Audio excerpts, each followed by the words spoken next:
Good morning, everyone. I'd like to welcome you back to our first ever virtual summer institute, and we're ready this morning to engage your upper level students with Magic Every Day with Jessica Haxhi.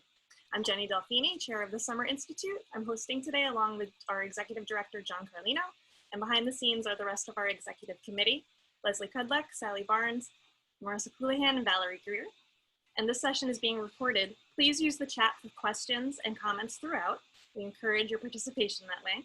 Also, if you're tweeting or posting on social media, use the handle MAGICfelt and the hashtag MAGICfeltSI, along with our presenters' handles, which we'll put in the chat as we go, so we can see and share all of your thoughts.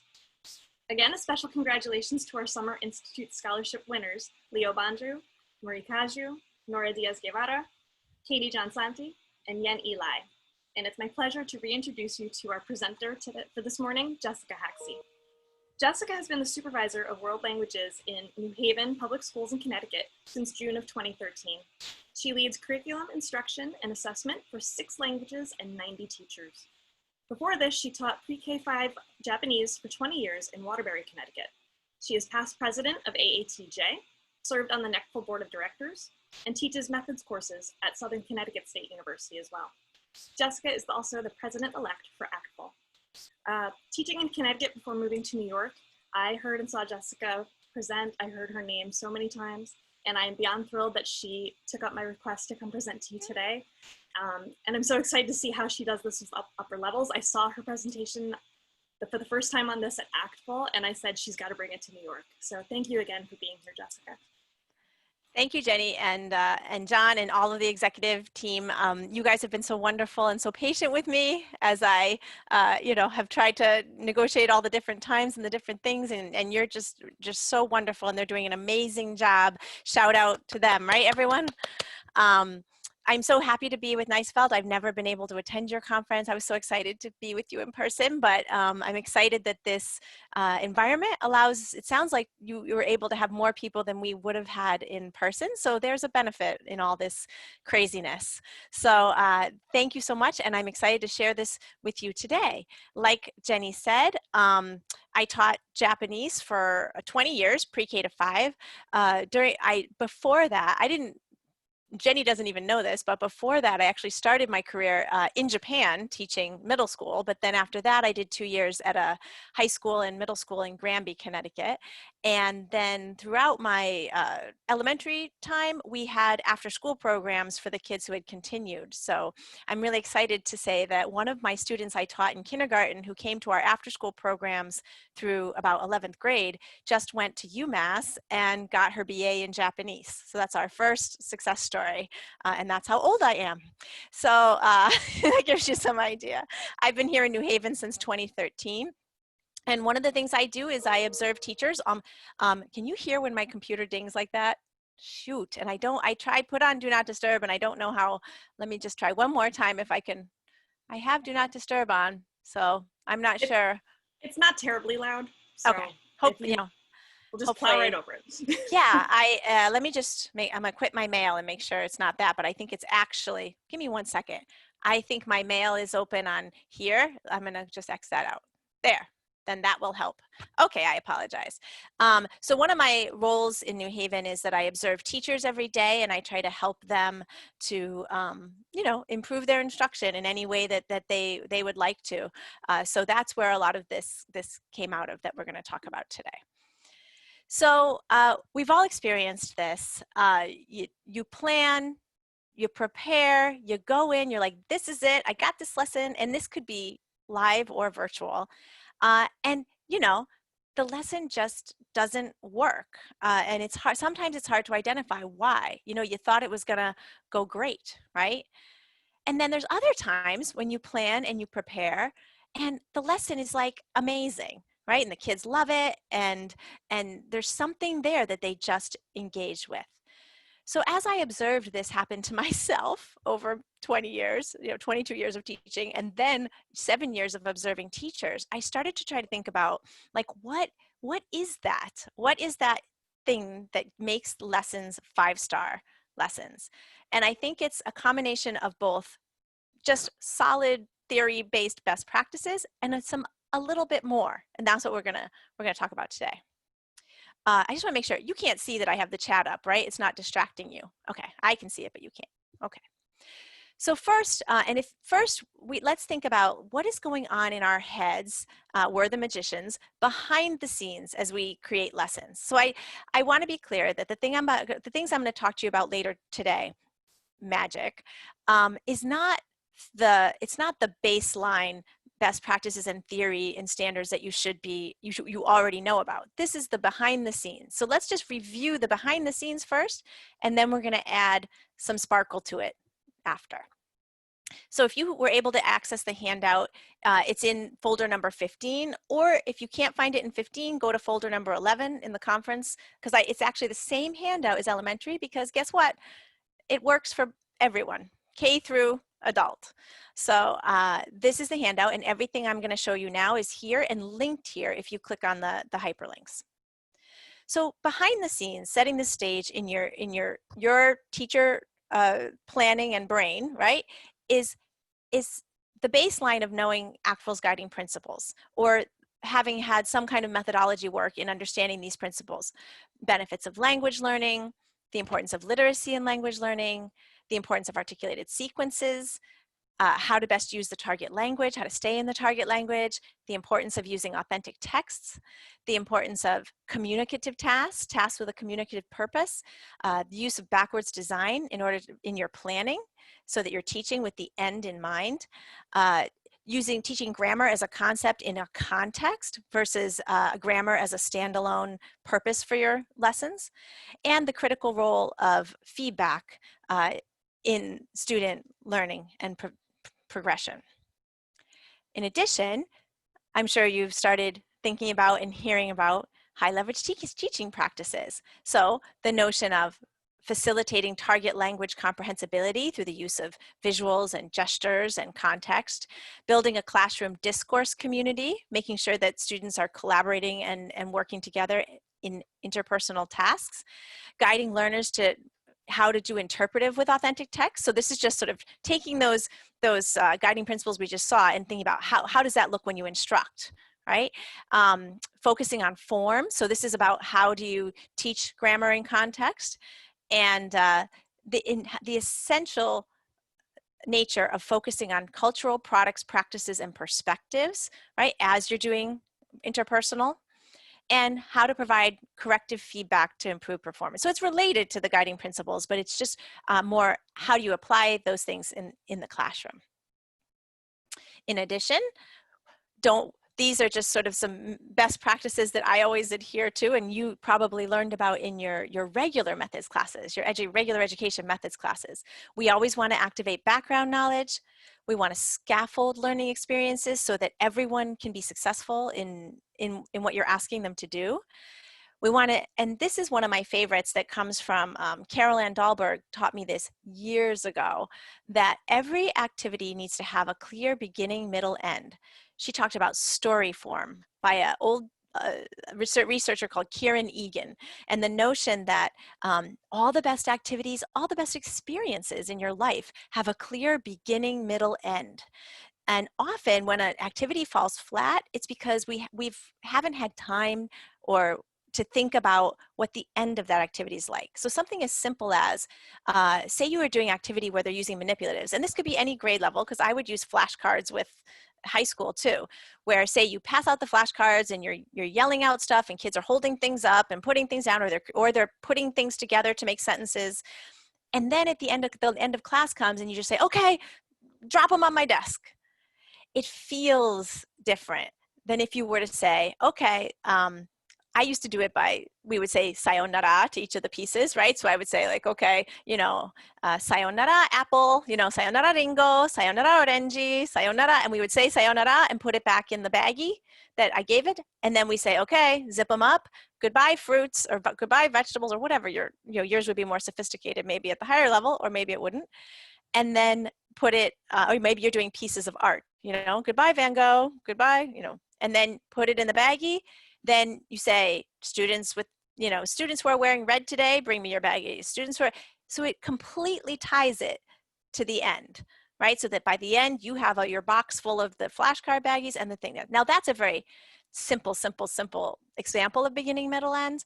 It could also be more sophisticated, that if you were to give a survey to students, like asking their likes and dislikes in class, make sure that you do something with that data, right? So you're in front of them, you're doing some kind of survey, maybe you're listing it up on the board and you're putting Post-it notes to see who likes this one, who likes that one.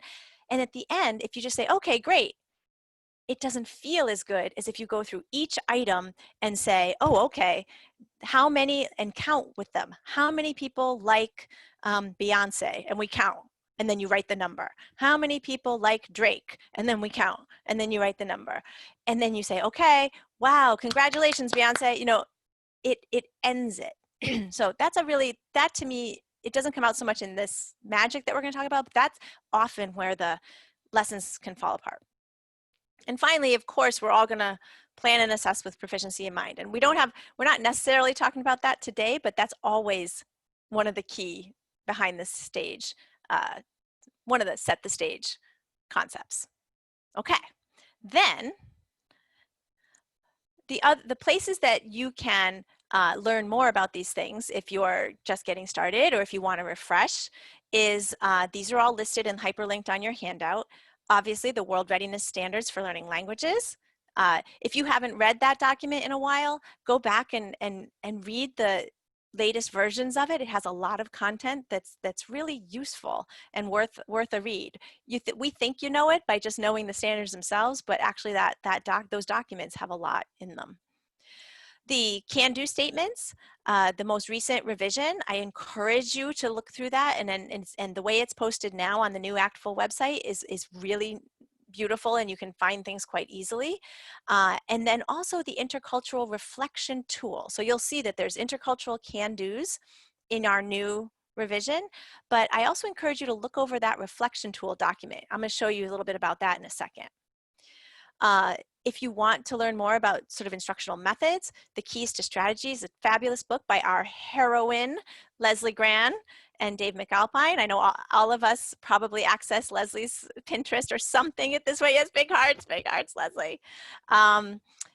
Or The Keys to Planning for Learning, Donna Clementi and Laura Terrell, a couple more heroines, just some of the most amazing thinkers in the field. I hope you were able to catch some of Laura's presentations this summer. And old favorite of mine, The Keys to Assessing Language Performance. Paul Sandrock taught me pretty much everything I know about standards and assessment since years and years ago. And this book to me still has a lot of great content. And finally, I know this is a FLES book, and we talked about this at the other one, but if this book is the Bible for FLES, as they say, but it really has a lot that anyone can learn from. So if you haven't had a chance to take a look at Languages and Learners by Helena Curtin and Carol Ann Dahlberg, I encourage you, it's worth the money, buy it. These are two women who were really instrumental in my career. I was lucky enough to work with them as a demonstration teacher for 3 summers in Minnesota early on in my career. So that was just so lucky in terms of me having the best mentorship along the way. So let's take just a quick pause here and say this is another really core concept, I think, from the intercultural can-do statements that is in the stage behind my head at all times. So this is the idea that when you want to develop intercultural communication skills in students, one of the methods you can use is to just show them visuals and videos and things like that and have them do experiences and just notice what's similar, notice what's different. So that's a really easy way to think it through. That's something we can relate to as teachers, right? Just show them a picture, just notice things. Then you take them through this process of comparing it to what their life is like, right? So it's not like we're going to compare Japan to the United States. We're going to compare this picture of a Japanese family to my family, which is a lot less likely to cause stereotypes, right? And then you show them a range of families and compare it to your family. And then you interact and either talk about those things you've seen or do an experience that mirrors it. So if you're doing a family sitting at a dining table, maybe you would do a role play where you're at a dining table, but you're doing the things that you'd be doing in your culture at a dining table. And then some reflection time And often this can happen at home. You can read through the reflection tool. They actually even encourage like an English reflection at home if it's going to be in English, where they're just thinking about what they saw and experienced, and then coming back to school and interacting about some of that reflection, and then you start the cycle again. So I just keep that in the back of your mind as we move through. I'll post the slides as a PDF later. I see Lisa had a question. Okay. So I'm going to stop right there. I can check the chat too, but is there anything burning that came up so far that we need to address? Oh, I haven't seen anything. Everybody loves your list of resources that you just shared with all of those amazing actual names. So I know Ennis is saying, please make the list of books. The list of books is all on the handout and it's clickable, Ennis. Okay, we'll go forward then. All right, so now we're going to add a little bit more sparkle to what our basics of language instruction that we know about, right? So this is the second page of your handout. All of this content is from a book that we read with my teachers last year that was really good and accessible. So if you want a book club, you want to do something on brain research, I really recommend this one. And so I'm not going to go through all of these one by one, but basically these are the key points that we took from that book. Oh, Ennis, so was I correct or wrong? Looks like maybe I was right. Okay. Well, I just pronounced it like a Japanese person, so. All right. So let's talk, I'm going to take these that you see on your handout and I'm going to put them into just little tiny words. Okay. So that we can work with them. So here's the brain. And here's what brain research tells us about how to add some sparkle to our lessons. The brain filters what it remembers through meaning. And Lisa's going to laugh because for years we've been talking about meaning, right? And even when we had an institute years ago at my house for FLES, I don't know if it was your year, Lisa, but we had a cake that said meaning or make it meaningful or something on the cake. If the brain finds meaning in something, it will remember it. If the brain sees emotions, has emotions attached to something, it will remember it. And if it can match it to prior knowledge, and if it has interaction, where you're interacting with another person around that thing, that further helps you to remember it. And in addition, anytime there's movement or tactile experiences, that helps the brain to remember things. So I'm going to pause there for a second and just ask you to think, like, what are the things you remember most in your life? I would say it's things like the birth of my child, my wedding, my first kiss, car accidents, I hate to say. But if you think about those things, then, and look at this list, it's absolutely accurate, isn't it? Right? Something that had meaning for either good or bad, right? Something that had a lot of emotion attached. Something that, well, prior knowledge is a little bit of it may or may not be part of this particular discussion with our car accidents and our kisses, but you had to interact with other people around it. And there was something where your body experienced it. It wasn't just you sitting there thinking. Like, I don't sit around and, oh, we remember that moment when I first thought of that. You know, it was more that maybe I'd remember it if I talked to someone about it, but I don't remember when I first thought of things, right? Usually in the shower, although that has, that has movement. So novelty is also important for the brain, right? So we can do things like, of course we should be doing things like routine and things that has a different reason for doing them, which is very valid. But also we need to bring in novelty, something different sometimes, so that the brain is like, oh, what's this? The brain likes when we chunk 7 to new items at a time together as I don't want to say topic because we're not going to teach by topic. Like in the old days, I would just teach my fruit unit and I'd be so happy because I would teach 9 fruits and the kids would learn them and that was it. But themes too. Within a theme, right, you can teach 7 to 9 new vocab at a time that fits in that theme, and then chunk it by also attaching it to a function where kids are learning how to talk about something or express emotions, express their feelings, express likes and dislikes, make a request, get their needs met, things like that. So the brain, when you do things like that, that helps the kids to remember and it helps them to enjoy it. Music, rhyme, rhythm are also all things that the brain loves. And we all know that, right? We feel it.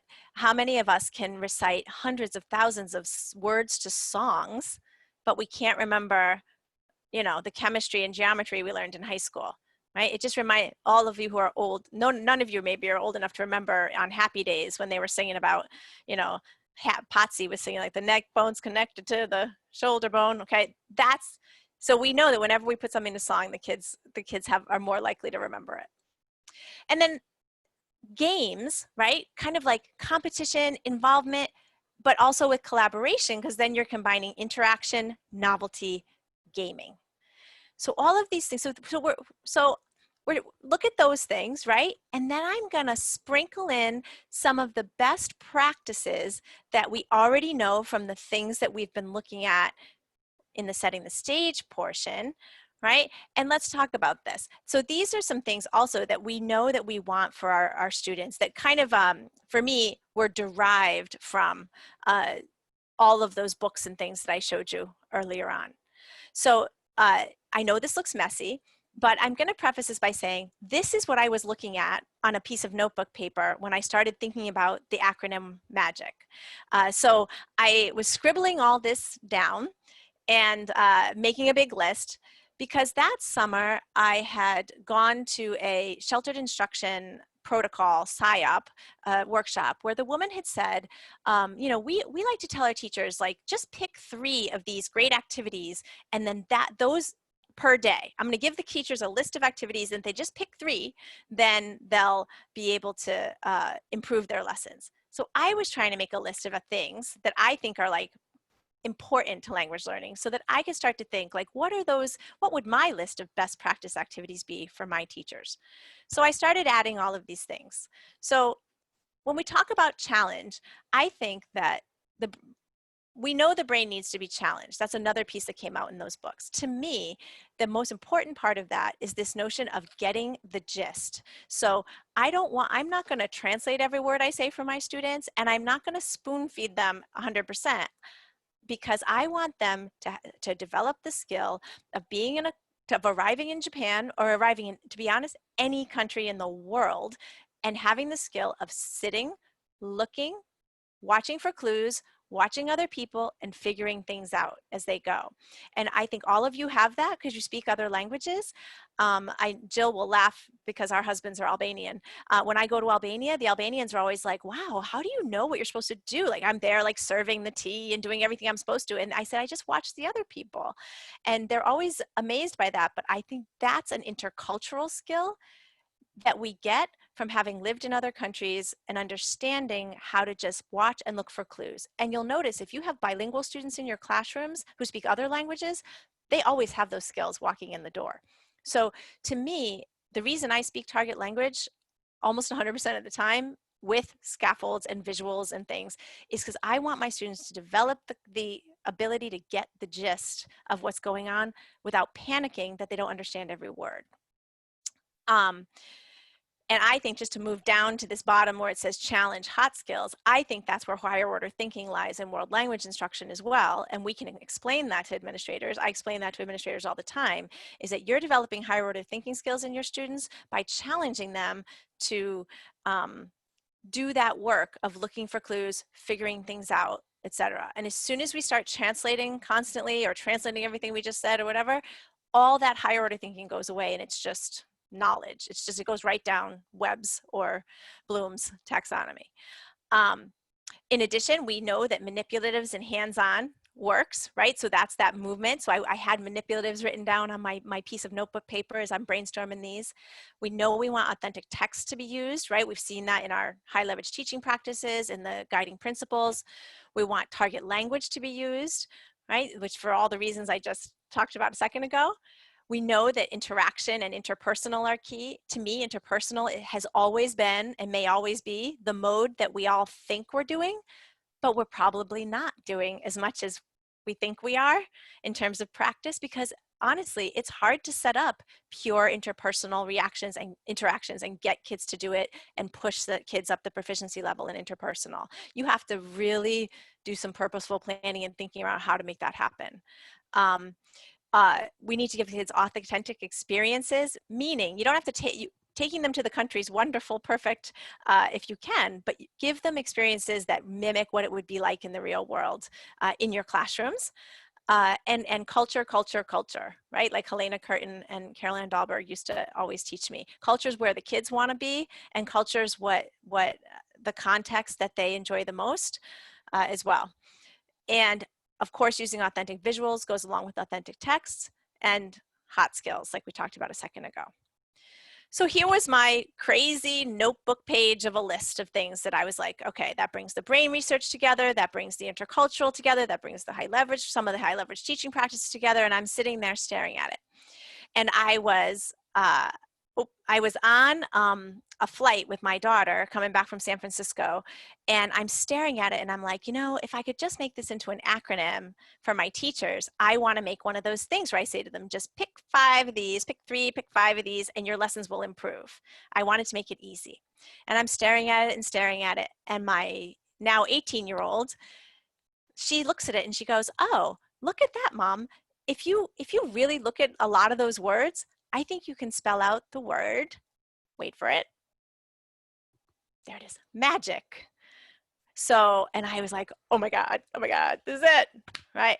And those who know me are laughing because you know I like acronyms and I like metaphors, as you can tell from the PowerPoint.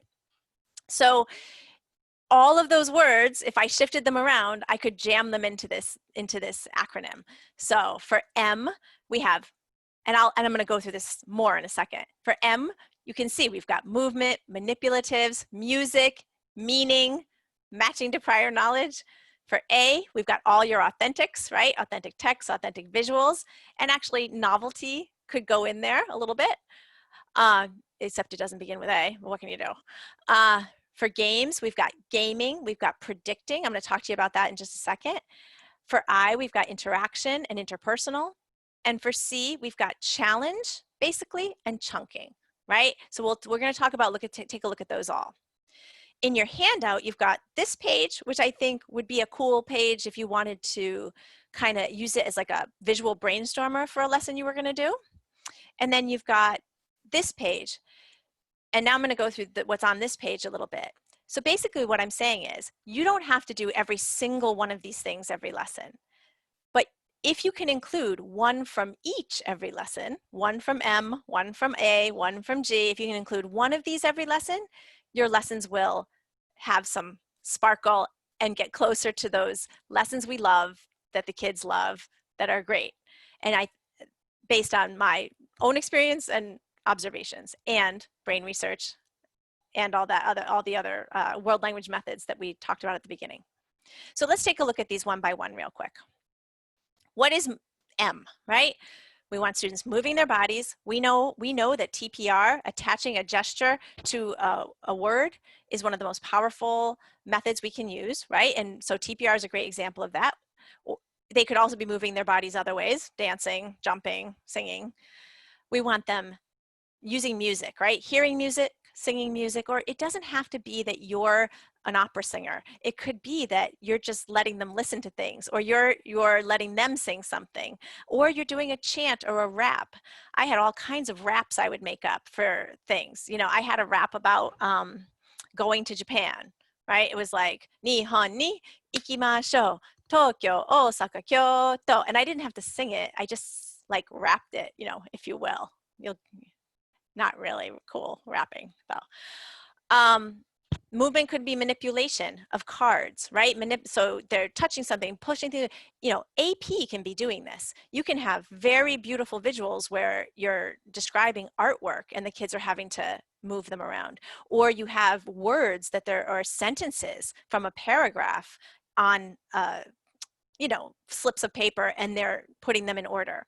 Or on a Google slide, you have them and they're sliding them into order. That's movement. Anything that moves them out of their seats. So I tell my teachers all the time, anything you want to do, even if it's a worksheet, you can cut the bottom off, put it on the wall over there and make them walk to it and then come back and sit down and put the answers on the bottom half, right? So anything that gets them out of their seats is helpful. If they make something, that's another movement, right? They create something during class, make one of those things that goes like this, where you do the guessing, right? But you do it in the target language. You do the, you know, the predicting. I forgot what they're called. There's a word we used to have for those. Or anything else you can think of, right? So now we're on to A. Okay, I will stop at some point and answer questions. So for authentic, this one's easy. We've got authentic visuals, authentic listenings and readings, authentic videos, authentic stories, authentic contexts. So even if you can't, for context and role plays, even if you can't go to the country or go on a field trip, you can create an environment where you're pretending that it is the real thing, right? A real restaurant, a real marketplace, a real ticket counter, whatever it might be, through role play. And of course, authentic we define as things that are made in the target language for people who speak that language, or things that occur in the target culture that are common to people in that culture. And realia, right? So realia realia combines a lot of things. So if you have something that's from the country that they could, like maracas or whatever, that they can touch and play with and talk about, then you're getting authentic with culture. And just, you know, I know we can't do that so much right now, right? So right now we're going to be doing probably lots of visuals and listenings and readings and videos, but hopefully we'll be back to realia sometime soon. Get it? I did that joke on Wednesday, and I promised. I'm here all week, everyone. Okay. All right. Jenny appreciates it. I'm going to send her a basket of flowers later. Okay. Gaming for G, right? So G is gaming, guessing, and got it. Kids love competing. We all know it. That's why they like Kahoot. That's why they like quizzes. But to me, there's also this element. I love to include guessing and got it. And now I know this seems crazy, but moments when you ask kids what they think something is. Is it this or this? Or is it this, this, this, or this? And then they write their guess, hold their hands up for their guess, vote by going to the certain side of the room, whatever. And then you reveal the answer. If you do it right with a lot of like fanfare, there's that moment where everyone is like, oh yeah, I got it. You know, even an adult is like, oh, I got it. I get this. I'm good. I'm great at Japanese. That's the kind of thing that really adds. I mean, so even if you can't have a competitive game each class, you can certainly have a moment where you're like, show something like, guys, is it this or this? And then they guess it and you say, right, it's this. And they all go, yes. Every level loves that. So there's got it. You know, voting, all those things. Voting and then seeing who wins, all those things. It's game-like in a sense. Okay. I is for interaction, right? In the target language. So that can be in pairs, groups, that can be teacher to student, that can be, and of course we saw a lot about collaboration in the brain research and in the teaching practices, high leverage teaching practices, right? Anything where they have to work together to create something. So that can certainly happen in Google Suite, right? If they're working on something together in a Google Slide, in a Google Doc, on Google Chat, in a Google Meets breakout. And there is breakout add-on for Google Meets now. I wonder if you guys saw it. And anything that builds community, right? So interaction. All right, and we are finally to C, right? So for C, we're going to use challenge and chunking. And to me, target language use is at the core of challenge and chunking. So we want kids to grapple with figuring stuff out. I should have said before, but I want to just take a moment to say, I'm not saying that you just go in there and speak in the target language and let the kids sit there and sob and grapple. What we do is we use visuals, we use context, we use gestures, and we use repetition to ensure that they always know what they're supposed to do to be successful in the class. And hopefully I can model that in a few minutes. We're not talking about going in there and having them be like, I fail, I'm terrible at this language. What we're talking about is you go in there and you let them grapple with things in a way that you've planned for them to have to grapple with those things. So you're giving them all the information they need, the visual, the gesture, the context, to be able to grapple with it and be successful. That's the key to it without needing to translate. Higher order tasks, right, are part of challenge, like we were talking about before, asking push questions, things like if you say, what's your favorite fruit? Now let me not do a different one today. What's your favorite sport? And they say baseball. Instead of just saying good, we say, Oh, baseball. Oh my goodness. Who's your favorite team? And ask a follow-up question. And if they say the Yankees, you say, oh, I don't like the Yankees. I like the Red Sox or whatever. Follow it up in a communicative way and ask push questions, and you're pushing their proficiency and you're challenging them. And you can say to an administrator, I'm pushing higher order thinking, because there's that moment you can see higher order thinking when you say, well, what's your favorite team? But you haven't practiced that question. But team is probably maybe or you can give, if it's not a cognate, you can give choices. What's your favorite team, Yankees or Red Sox? And you can see that moment in their faces when they go, but if you keep repeating the choices, then they're like Red Sox. And then they're like, I speak this language. That's what you want. High expectations for them. And oops, teaching like terms, right? 7 to 9 like terms introduced at a time at the most, and attaching functions when you teach vocabulary, right? So we're never just teaching like, well, we can teach isolated vocabulary, of course, right? At times you're doing flashcards or whatever, but attach it within the unit to a function. Are they expressing a need? Are they making a request? Are they expressing their likes and dislikes, etc.? Okay, so I need you to have this somewhere where you can be looking at it. You can either print it out or have it on a second tab. I also need you to get out a second device. So either a cell phone or another tab. If you have a cell phone, it would be great. And remember, these things I've just talked to you about, we're just adding the sparkle. Okay, if you want to get out your second device while I take questions, I'll show you what we're going to do with that in a second. Let's see, what can I answer? So someone asked, would you include carousel activities under movement? Is carousel meaning like centers or stations? I believe that's my guess. Lori, if you want to clarify that, you can either unmute or type it in the box. And while she's doing that, I just wanted to say how important I find the grappling aspect of this. I feel like today, a lot of students expect us to give them everything to get them to that point. And I like the idea of that, giving them just enough to help them, but making sure it's still attainable in their grappling that they get there. But they have to have that, they have to have those skills to do it on their own, right? And I feel like that, and that's a life skill that we're giving them as well. Absolutely. Right. They can take that into any foreign situation, even if it's English, right? If they're in a business meeting where they don't understand the terminology happening, I honestly believe that second language speakers are better in those situations because we stop, breathe, listen, look at clues, look at graphics, look at the PowerPoint, right? So I think there might be no other important skill we give kids than the ability to stay calm in a foreign situation and get the gist. Okay, someone asked, Lori, what do I do with students? Oh, I see it. No, Lori go ahead. That it was, Lori was clarifying, yes, station centers, yes. Oh, okay, so yeah, I mean, I do think so. I think that if your stations are live and you're moving kids from station to station, I absolutely do think that qualifies as adding some sparkle to a lesson that would but you're also with stations or carousel. I love that. I never called it that.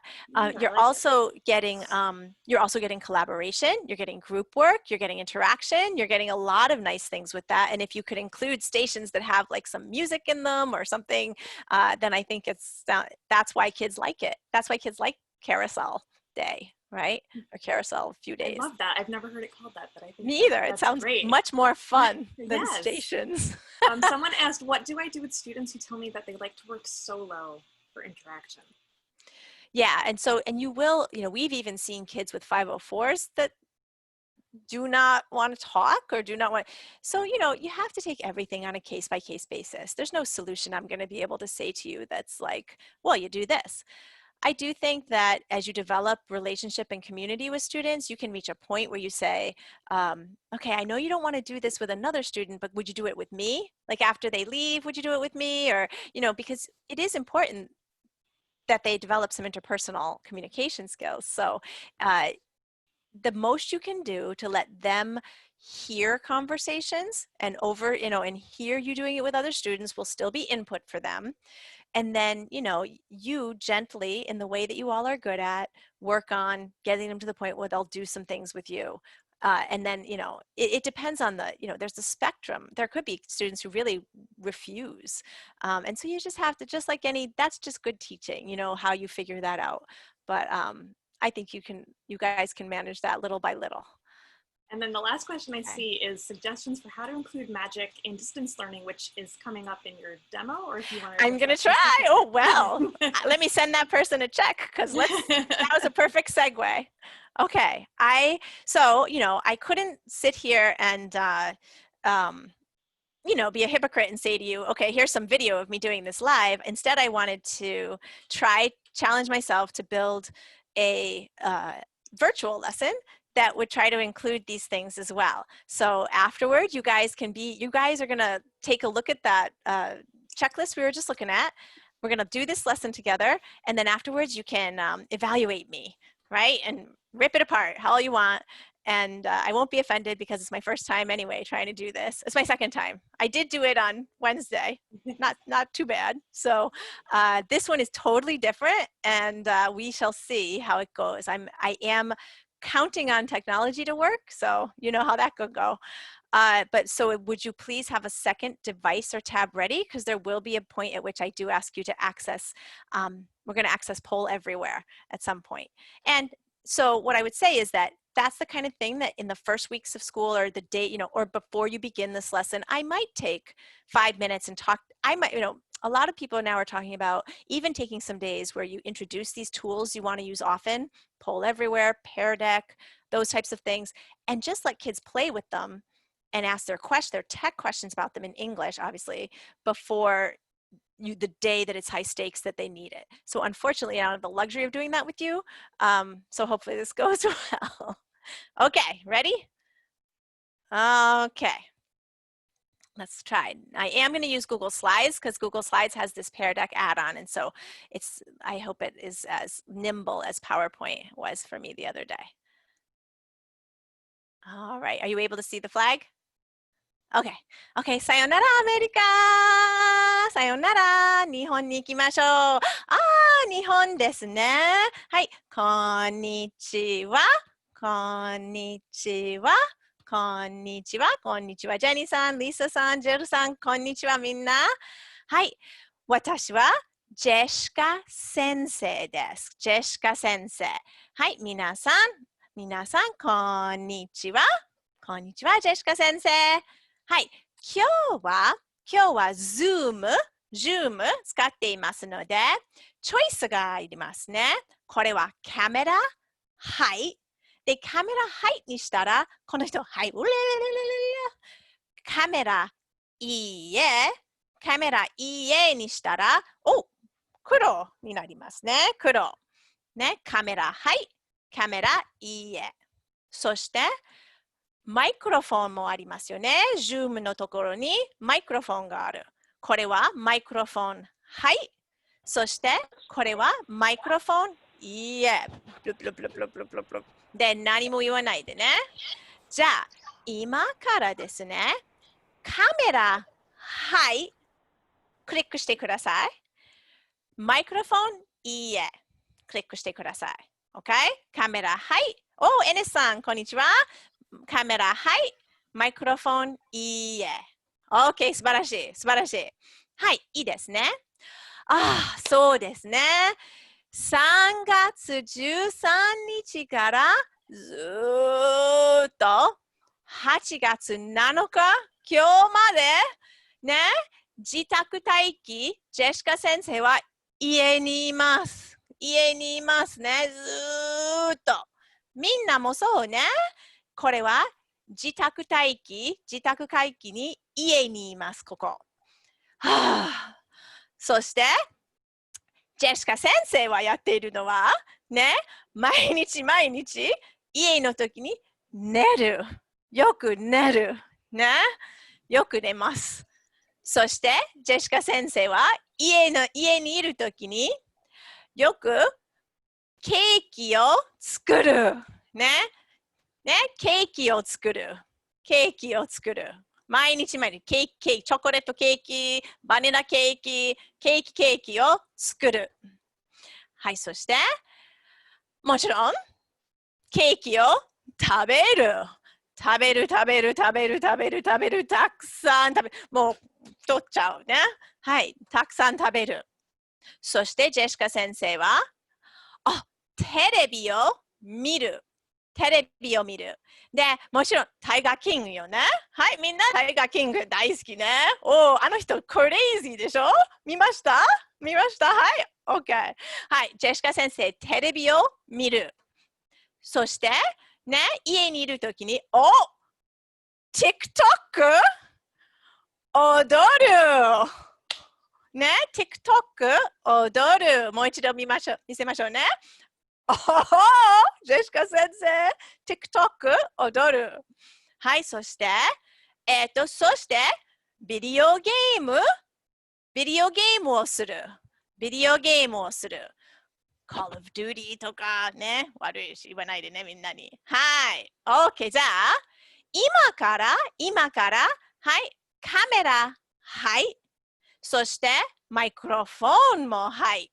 クリックしてください、Zoom。OK、はい、ありがとう、ジョーさん。OK、じゃあ、はい、言いましょう。ね。OK、ジェシカ先生は立って、立ちます。OK。はい、みんな、寝る？ね、寝る？寝る。素晴らしい。ジェニーさん、寝る？はい。はい、ローレンさん、寝る？はい、ジルさん、寝る？素晴らしい。寝る？ OK、みんなやる。はい。作る？ケーキを作る？はい。食べる？ケーキ食べる？エネさん、食べる？いいですね。レスリーさん、食べる？はい、素晴らしい。テレビ見る？OK、ちょっとチェック。ローレンさん、素晴らしい。見る？素晴らしい。誰だろう？名前見えない。OK。はい、そして、TikTok。踊る？ジェニーさん、よく踊る。いいですね。はい、そして、ビデオゲームする。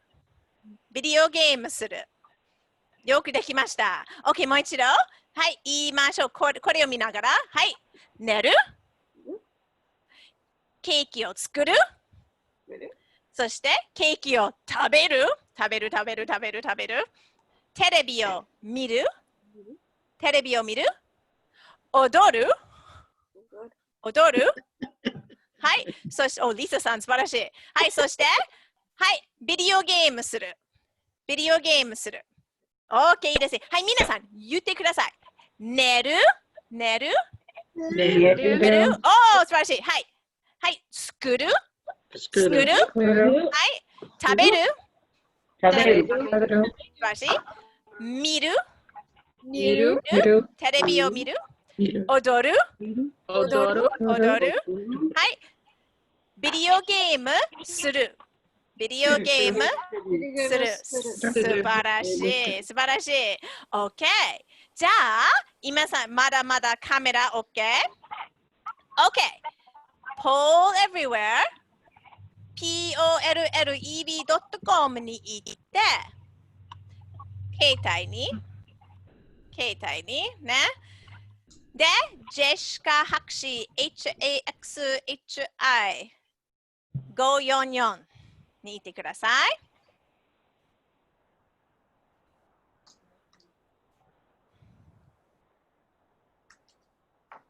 待ちます。いいですね。はい。OK ですか？ OK ですか？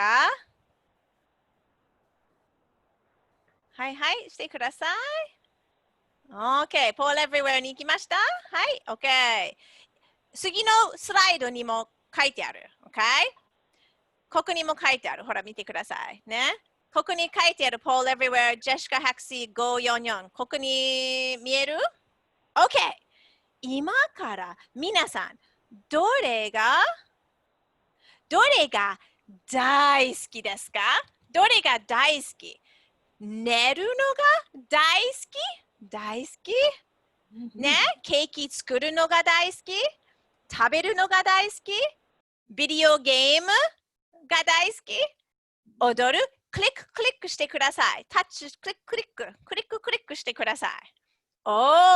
見てください。ほら、ケーキ作るのが大好きな人多い。はい。お、寝るも多いね。ケーキ作るのが多い。はい。ケーキを食べることも多い。はい。お、ビデオゲームは1、2、3。ビデオゲームするのが大好きな人3人しか。お、4人。お、5人。OK。お、テレビを見るのが大好きな人多くなります。踊る ?1、2? 2人だけ踊るのが1、2? 面白いですね。お、やっぱりケーキ食べるのが大好きな人。1、2、3、4、5、6、7、8、9。お、素晴らしい。OK。次に行きます。はい。じゃあ、いいですね。はい。今から日本に行って見てみましょう。これは日本ですね。OK。ゲスしてください。これは日本何をする家にいるときに。これはケーキを食べることまたはケーキを作るまたケーキとかものを作ることゲスしてください。クリック。おー、なんか作ると思う1、2、3、4、5、6、7、8、9、10、たくさん。OK。チェックいきます。じゃん。おー、料理を作る拍手 !OK、次 !OK。何をしているかしらこれ。ビデオゲームするまたは踊るゲスクリックしてください。ビデオゲームをするまたは踊るおー、ビデオゲームをすることは多いね。踊る1、2、3、4。OK。チェック。じゃん。お、いきます。ごめんね。じゃん。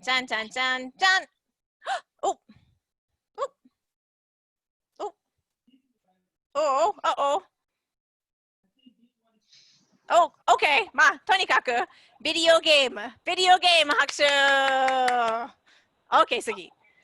はい。何をしている何をするはい。食べるまたはケーキを作る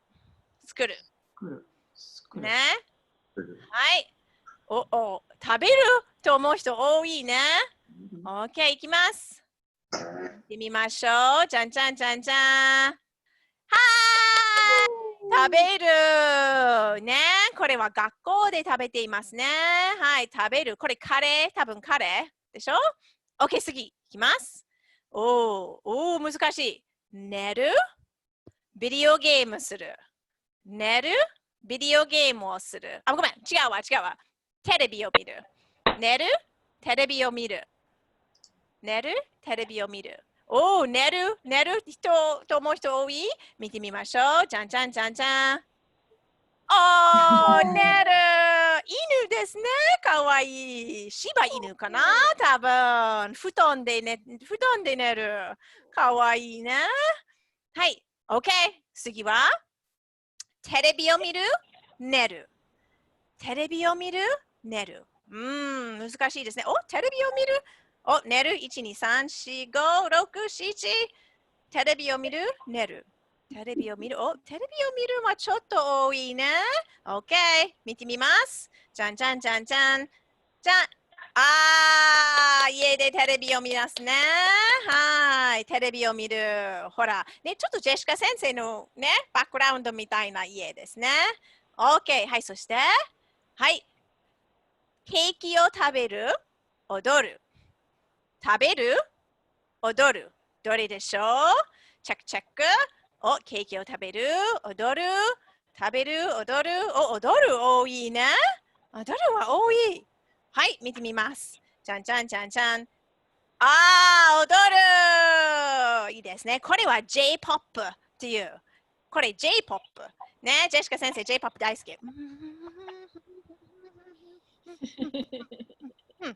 ねえ、かわいいでしょ ?OK、踊る。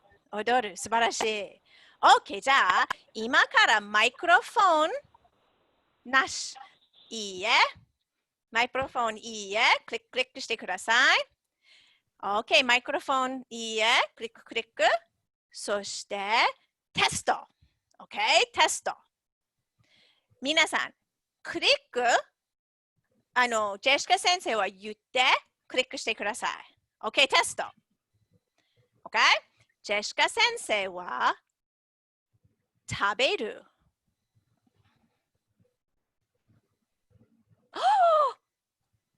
拍手いいですね。ジェシカ先生はケーキを食べる。ピンポンピンポン。いいですね。OK。OK。待って。ジェシカ先生は踊る。踊る。TikTok 踊る。踊る。ピンポンピンポン。いいですね。OK。待って待って待って待って。ジェシカ先生は寝る。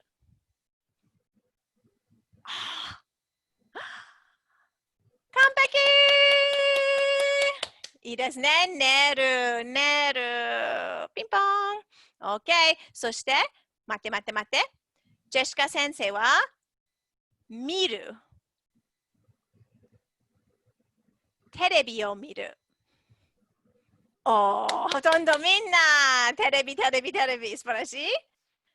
ジェシカ先生は作る。作る。ケーキを作る。やったーケーキを作る。素晴らしい。素晴らしい。ピンポン。ケーキを作る。いいですね。OK。待って待って。最後に。ジェシカ先生はビデオゲームをする。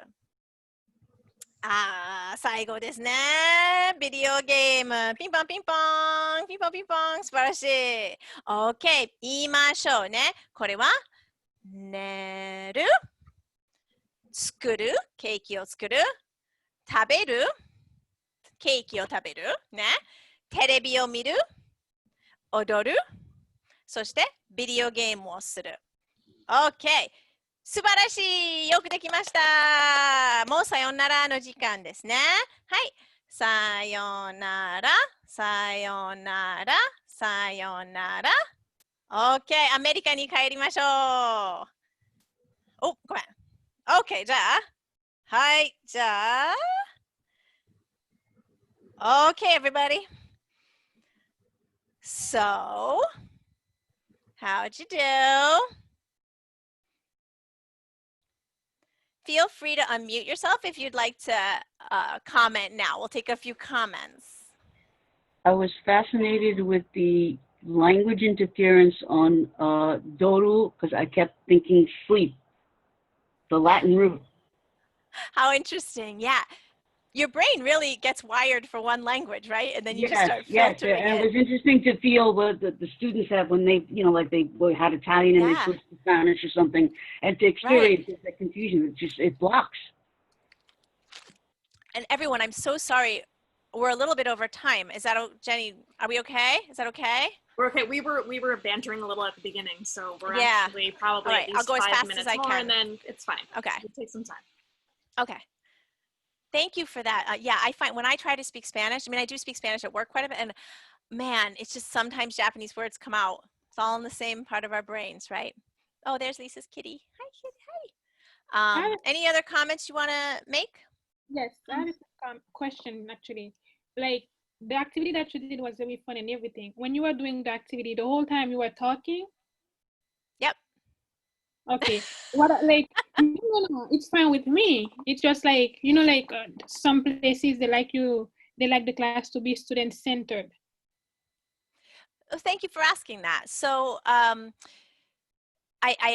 anytime I do a demonstration for a group like this, obviously I have to start assuming that you're novices, novice low, right? So of course, when you, even at the beginning of new units, there has to be a lot of teacher talk unless it's the kids are more advanced where you can be accessing the initial language learning from some authentic video or something. So, but at the novice level, a lot of the time, the very first lesson is going to have input like this where you're hearing things and seeing things and hearing me say it over and over so that you have the input necessary to be able to have those later student-centered discussions. Now, I think that part of the issue in education is that we need to be able to explain those things to administrators. So if an administrator, first of all, quite honestly, I think if an administrator watched that lesson, they would be like, wow, everybody, like if they could see the kids in live or see you on their screen, they would see that you were participating and doing things. So to me, a non-student centered lesson would be that the teacher's just up there and the kids are doing nothing, right? So to me, it still is student centered in the sense that you're being asked to participate and do things. I do, though, tend to try to fill their ears with Japanese while I have them. Like I never stop talking because I have such precious little time to get Japanese in their ears so that then they're capable. But I would say that 10 lessons, you know, not 10, 5, 2 lessons, 3 lessons from now, I'm going to start asking them to say things to each other. Like, I like reading. I like watching TV. I like TikToking. All that stuff. So I also want to mention before I forget that this is 15 minutes of a you know, the beginning of a unit where I would include many more verbs. I chose 6 just to be fun, just to get everybody going, but I would include many more things in it. I would do lots of more, you know, I would do that arc of where you're doing, you know, interpretive, and then, but rolling in interpersonal interaction, you know, I mean, it would just go, by the end, I would expect students to be able to say things very similar to what I started with. Like I try to mirror the experiences they're having and the stuff I'm talking about in my initial skits and things that I make to where I want them to kind of end up. So I want them by the end, obviously, to be able to like express what they like and don't like to do when they're in quarantine. In a, by the way, sort of habitual use of the verbs, right? Saying like, when I'm at the house, I watch TV. That's kind of just, I know all of you language people are wondering like what form of the verb it was. The kids could care less, I hate to tell you. So that, Patricia liked that one. So I hope, and I also want to say, yeah, this took me time to make, but like I told the FLES teachers, I would use those same slides like literally every single day of this unit. And as I use them, they get what the students are saying would be more and more, and what I would be saying would be less and less. So by a week from now, I'm just going to show those pictures and the kids are going to tell me what they are. Right now I'm telling you, but they would be, by then I would just be quiet and be like, what's this? Like, what's Jessica doing? You know, and they would tell me. Or what are you doing? What'd you do today? What are you going to do tomorrow? Like that type of thing. Other people are saying they need to see the words. I'm glad you brought that up. I strongly believe that the first couple lessons, even though in Japanese I could show the words and they probably can't read them anyway, I don't show words, and I'm just going to give you one example, and I hope that it helps. Say you're teaching weather, all of you Spanish teachers and French teachers especially.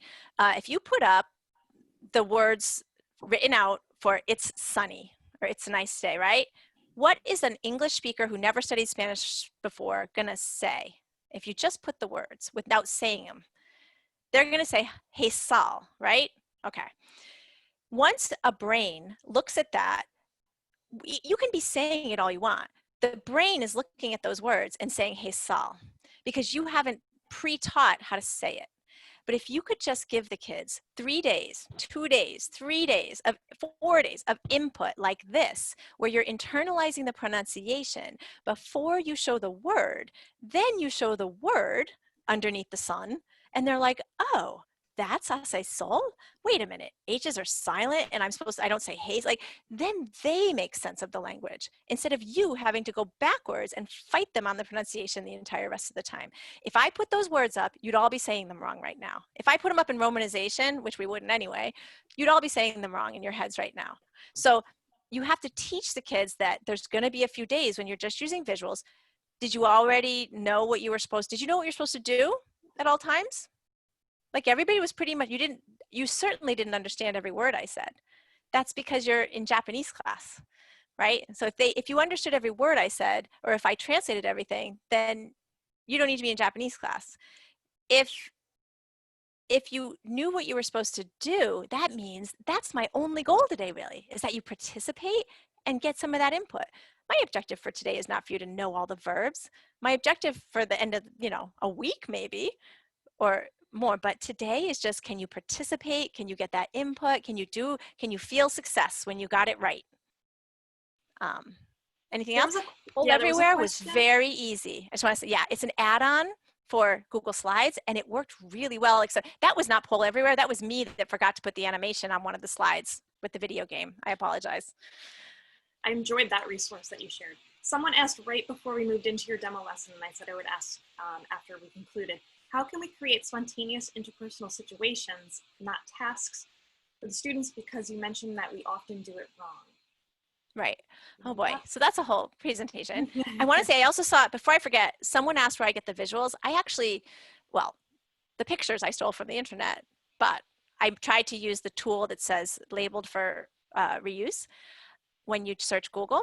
But also the little monsters and things, I pay for something called Presenter Media, and I do recommend it. It's like $50 a year, but whenever I need a visual like that, I can download it for free and have no worries about getting in trouble with copyright and stuff. So teachers, you don't have to worry about that. If you're using things in your classroom only for your classroom, don't worry about it. But if you're presenting nationally or putting things online or whatever, it's nice to have a source like that for, and it's called Presenter Media, all one word. How do you, so in the early stages, spontaneous interpersonal happens when you put up a bunch of choices, 2 choices, 6 choices. Ask kids a question, give them the choices. Like today I was saying to you, taberu, skuru, taberu, skuru. And you could just repeat after me and say the answer you thought. You could do that from day one with like, how are you? And have 3 different pictures of like, you know, good, bad, tired, and be like, and you keep saying it in the target language and point. So pointing to visuals, choices, is how interpersonal spontaneous begins, because that gives the kids the choices and they can spit it out, and it's not that they've memorized the response as a dialogue. Do you know what I mean? It's not like they know exactly what their response is going to be. They're choosing it based on what they want to communicate and negotiate meaning. So that's how it starts. And you can use that method at the highest levels or the lowest levels. You can also use it with AP if they already know how to read. You can have the choices written, but give all the, like have the choices there and say, which is it? Like you can scaffold that with written if you need to, but I really like visuals because the real world doesn't go around with like, you remember pop-up video? I mean, there's nobody walking around putting text above everything that you need to say in the real world. You need to be able to see something and say it and know, or say what you want. And very rarely is that supported by text. So teaching kids to be too reliant on text is also tricky in that regard. And then in the classroom, the way you scaffold that is you can do role plays and things where you have certain things that are controlled and memorized for the novices, because of course you're still memorizing things, but then there's things that are spontaneous and require them to negotiate meaning. So you practice with them how to ask for things, how to make requests, but then when they go to the little store you've created, there's a variety of items, and then they choose what they're going to ask for. Or then you say to them, oh, it costs this much, and they have to negotiate the price with you using the range of things they said. The real difference between that and how a lot of us learned audiolingual method, right? Years ago, maybe not you guys, but those of us who are 50, you know, we learned that these set dialogues that were so rigid that when I got to Japan, I didn't know how to say 1 apple. I knew how to ask for 5 apples because that was the dialogue in my textbook.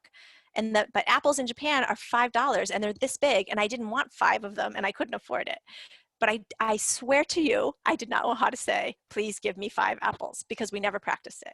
So that's what the flip side of spontaneous and negotiating meaning is, you know, is that the opposite would be only memorized dialects. But we're not, I know few of us are doing that anymore. But what I'm saying is the more you can give choice within a structure, then you're starting to push kids towards spontaneous. And then the higher they get on the proficiency scale, the more you can remove the memorized stuff and put in less familiar stuff so that there's more and more spontaneity and negotiation of meaning. That's So it. That's the quick and dirty version. So there's two quick questions, because I know that we told people 11 and we're getting kind of outside of that time, so we appreciate you sticking around. A quick question, and then the deeper question from Deirdre will be the last question. A few people want to know if your Pull Everywhere account is the free version or not. I did use free. Would you believe it? Awesome. Yeah. Yeah. And now it doesn't have all the functionality of like a Pear Deck where it's saving your answers and all that stuff, but it did the job. Yeah. And Awesome, what I thank you. did to make those is I used the image one and I screenshotted it, and then I used the image one. You'll see. It's got a world map as the example. I see there's another question. We're getting like off of, I know, yeah. it's a long one. Can I just quickly run through and make sure my lesson made magic? Just quickly. Yes. Because that's what this presentation's about. Yeah. Guys, did I do the M, right? I'm gonna have to evaluate myself, unfortunately, because we're out of time, but so you had a little bit of movement, right? You had the TPR. Hope a lot of you were doing it with me. If I were your teacher and I could see all of you and I knew your names, I could be like so-and-so, and I would say like Jenny-san, you know, and encourage her to do it with me. I didn't know your names and I can't see them, so I couldn't do that, but I tried to praise people who were doing it, who I knew their names. What was authentic in my presentation? Pictures. Photos after Pictures. you establish meaning. Right. So the photos from Japan, right? What they're doing. Mm-hmm. Great. Thank you. What was the guessing, gaming, and got it element? Pull everywhere. Yeah. So you do the poll, but then I showed you the answer. And did anyone have that little moment where they were like, yes, even inside your, you know, even without saying it out loud, I hope? Okay. How about interaction? Not super duper, but I tried to let you yell out the answers when I was giving that's why I have mics on. I tried to let you yell out the answers when you were saying the choices.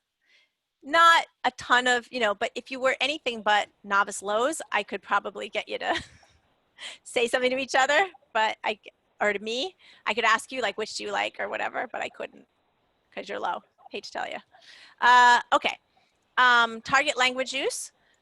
Did you feel like it was, you know, you had to focus, right? And concentrate. And it was quick, right? So, and we had actually only 6 new terms, right? But I was sort of, you didn't know it, but I was attaching it to functions. Like I was saying, oh, this many people like to eat. This many people like, I was using to like. It comes after the verb, but it's input. I'm inputting that so that later, that's what the kind of stuff you're going to be saying. Okay. And then, so would you say, did it have most of the elements, all the elements? How did I do? Good. Somebody fight me. Anyone want to, you can rip me apart. I can take it. I'm from, you know, practically from New York. I'm from Connecticut. Do it. All right. I will take 1 second to answer that question. Is about what do you do if kids say they can't understand, right? Okay. So, you know, if you teach elementary, you don't really have this problem because kids just roll with it. This is an issue that lies in brain research actually, and in the fact that the window of the brain starts weeding away the parts it's not using by the time that we get kids in the secondary, right? Or in 7th grade or whatever. What you can do is you can talk to the kids about, I'm going to speak the target language with you because I want you to be prepared for when you go to Japan, Costa Rica, Haiti, China, whatever. And then you say to the kids, now what I do is I use a sign that says Japanese on one side, English on the other. And you say to start, this sign's for me. It's for me. And when this sign's on, I can only speak Japanese to you. And the kids love that, right? Like, cause they'll tell you, like if I use a cognate, they yell at me. So they think I'm using English. What you can say is, to get started, especially if the colleague before you spoke a lot of English or whatever, you say, listen, to get started, I'm going to speak 15 minutes on the target language. You will always, and you can write this down, you will always know what you are supposed to do. You will not understand everything I say. So you will not understand everything I say. You will always know what you're supposed to do. And if you don't worry, I got you. There's nothing high stakes here. There's nothing that you're failing. There's nothing, no grade associated with it right now. And I promise you, by the end of this week, you'll feel really comfortable. And that's what I said to every new student that walked in the door. That's what I said. So you can do it like that to start. Teach for 15 minutes, and then you can turn the sign to English and say, how are you guys feeling? You good? But don't translate everything you just said. Resist the urge to explain all the grammatical points between everything you said. Just be like, it's okay. I got you. And then you go on. And I'm not saying don't explain grammar. What I mean is later in your little unit, you're going to make a mini grammar lesson where you explain, you take a few minutes, you do the PACE model or whatever, however you want to do some contextual thing where they're finding the grammar points, talking about the grammar points, and have them construct what the grammar is. That's another key point, right? Let them try to figure out the rules, right? And then talk about it. Nothing wrong with that. Do it. But you don't have to. A lot of us were taught with front-loaded things. Okay, today we're doing the past tense. This is how it works. And then we do a drill. What we're trying to do is engaging, fun, input, real-world speaking, and listening, and then move backwards to the little things they need to make sense of it. Because we want them to grapple with getting the gist. So that student who says they can't understand, you say, listen, I got you. I am your teacher, and I am not going to let you fail. And I just need you to hang in there because I promise you will be fine, and I will help you all the way. And same thing to parents. Say, I'm not speaking English because I'm the Spanish teacher, and I want these kids to be successful when they arrive in Puerto Rico or Spain. And I promise you, and if they don't believe you, invite them into class. As long. Thank you, Jessica. Your mic is starting to do some really strange things. So I'm going to stop you there. And we're really out of time. I'm so sorry, everyone. She had such a great session. Thank you so much to Jessica for joining us. And everybody, your questions and participation was great. She will be back this afternoon for the FLES panel, along with Rebecca Aubrey and Flor Berman. And even if you don't teach FLES, maybe you teach middle school or you have a program where you're interested, a lot of techniques are just good for all kids. So please join us, even if you are not specifically a FLES teacher. Please evaluate the session. I'll put the link to our form in the chat box now. You can do it while you have time right now and it's fresh in your head. You can complete the CTLE credit hours form at the conclusion of the conference when you have completed all of your hours. And if you've missed anything, you can go back to the recordings, of course. And we hope to see you later today. Remember that we also have TGIF social hour at 5 o'clock. There's going to be a little movement and a little bit of language, so we hope to see you then. Thank you so much. Bye-bye.